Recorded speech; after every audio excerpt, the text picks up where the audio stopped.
Hollywood has many legends, but none are as tragic as the story of the 1956 film, The Conqueror. It was supposed to be an epic masterpiece starring the king of westerns, John Wayne. But instead, it became a death sentence for almost everyone involved. In the mid-1950s, the Cold War was at its peak.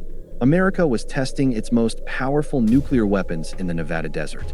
Just 100 miles downwind, a film crew was arriving to shoot a movie about Genghis Khan. They were told the area was safe. They were told there was no danger. They were lied to.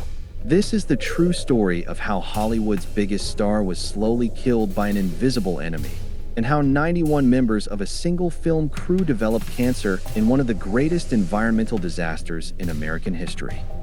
The location for the film was St. George, Utah. It looked like a beautiful desert, but it was a trap. Just a few months before filming started, the government had detonated several nuclear bombs nearby. The wind carried a deadly gift, radioactive dust. This dust settled on the sand, the rocks, and the trees. When John Wayne and his team arrived, they were literally walking on poison. The heat was intense, reaching over 100 degrees. To keep the actors cool, the crew used giant fans. These fans blew the radioactive dust directly into the lungs of the actors. John Wayne was seen resting on the contaminated sand between takes. He even let his sons, Patrick and Michael, play in the dirt on the set. No one knew that every grain of sand was a tiny ticking time bomb. The danger wasn't just on the location in Utah. The producers of The Conqueror made a decision that sounds like a horror movie today. They were worried that the desert atmosphere would be lost when they filmed the remaining scenes in Hollywood. So what did they do? Howard Hughes, the eccentric billionaire producer, ordered 60 tons of that radioactive Utah soil to be shoveled into trucks and shipped directly to the RKO studios in California.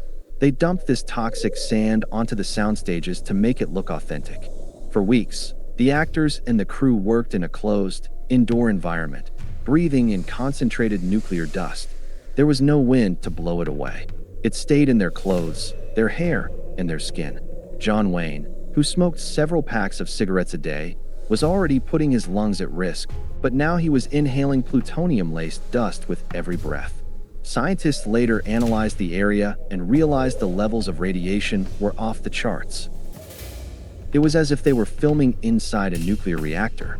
But back then, the government kept telling everyone it was safe. The Atomic Energy Commission ignored the warnings, and Hollywood followed their lead. They called it the clean desert air, but it was a graveyard in disguise.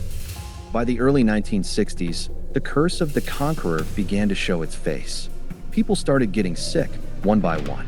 Director Dick Powell was the first to pass away from cancer in 1963. Then came the lead actress Susan Hayward, and finally, the legend himself. John Wayne fought a long and painful battle with cancer until 1979. Out of the 220 people who worked on the set in St. George, 91 of them had developed cancer by 1980. This number doesn't even include the local residents or the Native Americans who lived nearby, who also suffered greatly. Howard Hughes, the man behind the film, was devastated by the news. He felt a heavy burden of guilt for the rest of his life. He spent $12 million to buy every single copy of the film so that no one could ever see it again.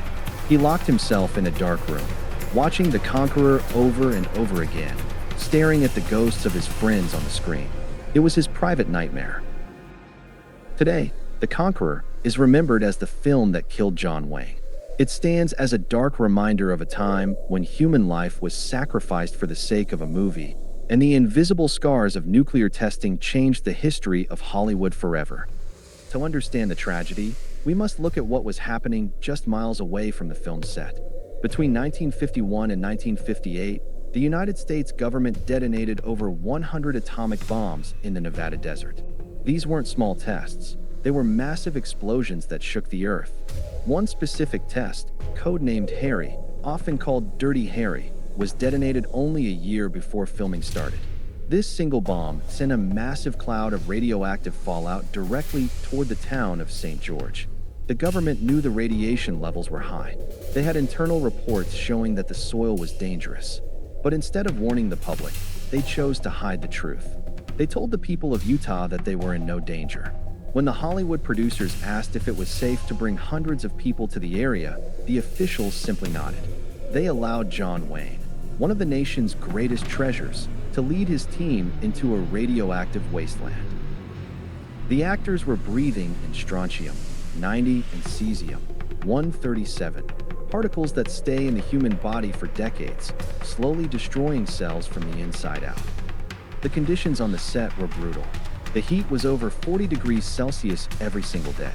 To create the atmosphere of the Mongolian steppes, the crew used massive aircraft engines to blow wind and dust across the actors. They were literally forcing the radioactive dust into their own lungs. John Wayne, always the professional, never complained. He would sit in the dirt, eating his lunch, completely unaware that the ground was toxic.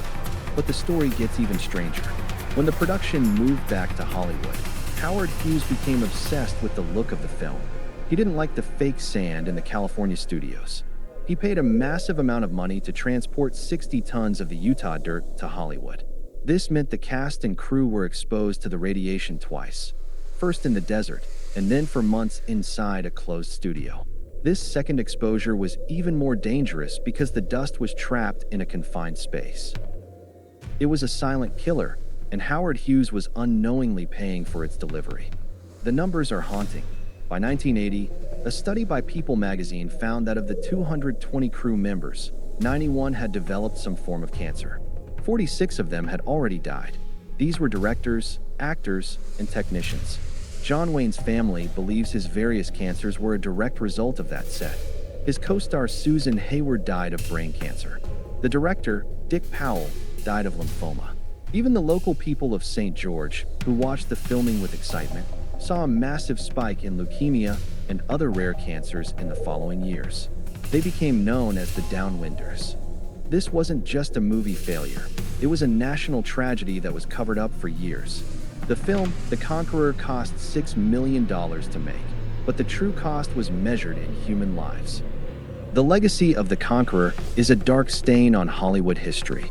It serves as a reminder that sometimes the pursuit of art and entertainment can have a deadly price.